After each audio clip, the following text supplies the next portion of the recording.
Hello everyone, hope you're having a beautiful day. It is Ryan and Matt here again for a short Facebook Live. Today we are going to talk about the autonomic nervous system, some real basics so you can understand it in relation to trauma, but also our human experience, because we all have an autonomic nervous system, and it's really important to understand how it works and the basics of the different branches of that nervous system and the states that we can go into. I'm sure you've all heard of the fight, flight, freeze, and fawn responses. And we're going to talk about that a little bit more in this short video. We'll try and keep it to under 10 minutes, which we're doing with these videos lately. So Matt, do you want to talk about those nervous system responses there? And I'll bring up a diagram while you're doing that.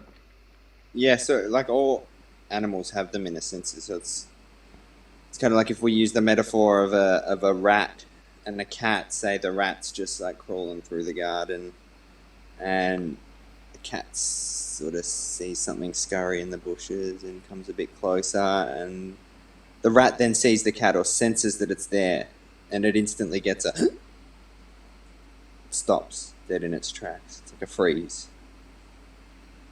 And so that's what we will call the freeze response. And say the rat comes closer, the cat comes closer. I always jumble up the words rat and cat while I'm telling this because they're so similar. The cat comes closer, and the rat might then go into a flight response. Run, scurry off.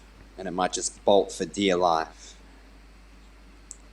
Or if it's a decent sized rat and it's got enough courage, it Likes might go its into chances. yeah, likes its chances, or it is cornered, it feels cornered and it can't fly, it might go into a fight response and get aggressive. So that can be like emotions of rage and anger and stuff like that. The flight response will have more emotions of fear and terror, like terror, like I'm going to be annihilated. So, run. So it's a different energetic quality. And say then the cat lunges and gets the rat in its mouth. And the rat goes into another freeze response. It becomes frozen. But then it realizes, well, there's nothing I can do, and it goes limp. It's like plays possum.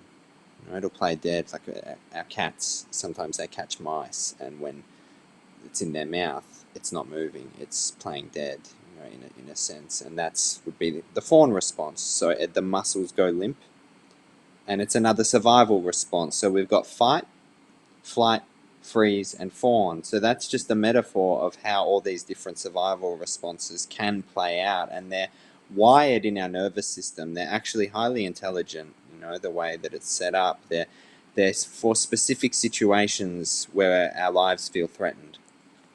But it's interesting because human beings, it's not just our lives, our bodies. Our bodies are rarely threatened, to the point that we believe we're going to die physically, but our identities get threatened continuously. Holding my position or someone challenging my belief system can feel like a threat, like I'm going to die if I lose this position. And so those same fight, flight, freeze responses can play out on a real psychological level, which then, like to our psychological self, which then affects the body in the same way as if I'm being eaten by a tiger. So, example we use a lot is I put my hand up in class and everyone laughs at me and I keel over. I feel this big. And that can be a fawn response, or I freeze. Something in says, you idiot, why'd you ask that question? So I'm frozen in that moment. And so we get these spikes of stress that happen, fight, flight, freeze, or fawn, or below homeostasis, which is freeze, or which is a fawn, or a more shut down dorsal vagal response. And when that spike or drop never completes itself, and we never get that I'm safe now, with the whole nervous system, it's like the exhale comes back to a ground, like it's over. When that doesn't happen, that's what trauma is from a nervous system perspective. Our nervous system gets stuck halfway in one of these states. And so Ryan's going to bring up a diagram just to tell the basics of the nervous system and how it works. response. Yeah, and thanks for that, Matt. I've had the diagram up now for people to have a look at, and I'll sort of talk about those different branches. We just had a question in the comments saying, is fawn the same as collapse or shutdown, like tonic immobility? Yes, it is. So I'll explain that now as we go through the different branches, because the dorsal vagal or shutdown response is a spectrum which both freeze and fawn come from. So if we look up the top here, this is kind of the most basic way to explain the branches of the autonomic nervous system. So if we start with the sympathetic nervous system on the right hand side there, so when Matt was talking about fight or flight, then this is where we see this nervous system state. So this is an activation or a mobilization of the nervous system. We are prepared to act or move in some way, whether that's I'm going to run, or whether that's I'm going to fight back or start an argument, or whatever it is. That's the fight or flight response. It's important as we're talking about this and going through this that you maybe start to think about your own life and where these nervous system states show up for you, in what scenarios, around whom, where have they shown up in the past, because awareness is the first step to change. So sympathetic nervous system, it's one that we tend to be more familiar with. It is activated, mobilized, I'm ready for action. A lot of our blood flow is moving to the limbs because we want to take whatever action is necessary. If we move over to the parasympathetic nervous system on the left-hand side there are various branches to that. So polyvagal theory tells us that there are different branches of that PNS, whereas classically we thought of the parasympathetic nervous system as just the rest or digest, but it's a little bit more complicated than that. So if we look at the rest and digest, that is part of the parasympathetic. So this is a shutdown response, but it has the key component that it has an absence of fear. When there's an absence of fear and our body goes into a relaxed state, we're able to assimilate food, we're able to make repairs to the body internally, the things that we need to. This is why chronic stress can be so much of a problem, because if we're in a chronic stress state, then we're not giving our body the chance to be able to repair itself and assimilate food properly, and we can run into all sorts of health issues that way. We move over then to the dorsal vagal high tone. This is the freeze or immobilization response. So when it comes down to freeze or fawn, it's this branch of the autonomic nervous system. So this is where we have fear present, but we are in an immobilized state. So as opposed to immobilized in sympathetic, we are immobilized, but we still have fear present, like we do in a sympathetic response as well. Now we have to look at this as a spectrum. So if we look at the shutdown response as a spectrum, the extreme end of that spectrum is feigning death. This is what reptiles, this is the reptilian part of our brain that we're dealing with. So what reptiles will do, they will, in situations where they feel like their life is under threat, they will feign death. Heart rate will lower massively, their body will go completely limp. This is the extreme of a shutdown or a mobilization. That works quite well for reptiles. It's a little bit harder for us mammals, and we'll only use it in extreme circumstances. That's because as mammals, and especially as human beings, we have a much higher demand for oxygen. So it's harder to actually go into a feigning death response unless we absolutely must, and our nervous system says, okay, this is what we're doing. But then as we come, let's say that's the extreme end of the spectrum.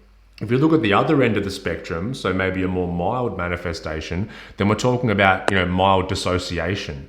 With dissociation such a topic at the minute, there's dissociative affective avoidance disorder, all of that, those kind of labels, which are just a chronic state of this shutdown response. So dissociating is a way that we can shut down and dissociate from our direct experience. People pleasing is a massive fawn response, where we'll just do everything to make sure everybody else is okay. That is a form of shutdown as well. So once again, think about where this maybe shows up in your life. Where am I going into mild or extreme dissociation? Where am I people pleasing? Because this is all a shutdown response based on that fear mechanism. And the final branch I'll talk about is the ventral vagus. This is the newest part of the autonomic nervous system that isn't present in reptiles and other animals like that. But as we start to move into mammals and especially human beings, this is a very prominent part of the nervous system. The ventral vagus is about engagement, social connection, feeling safe. Okay, being able to foster a ventral vagal connection, especially early in life, helps us deal with life's challenges so much easier, because the thing is, life is always going to put us in sympathetic nervous system or in dorsal vagal shutdown responses based on the stimulus that comes in. Where our ability to move through these things come, how quickly can I come back into a safe state? How can I feel safe within my body again and let that nervous system fear state complete itself? And that is made so much easier by a really healthy connection with our caregivers when we're younger. However, we can give that back to ourselves as adults and learn to foster more of a ventral vagal connection. But it equals safety, which is the completion of a fear response. So I hope all that makes sense and wasn't too in depth. That's kind of as simply as you can break down the autonomic nervous system. So I hope that answers any questions you might have had about that. If you have any questions and are watching the replay, pop them in the comments and we'll be more happy to answer them. And also if you're enjoying these lives and there's something you want us to talk about on the next one, just let us know a topic and myself and Matt will talk about that.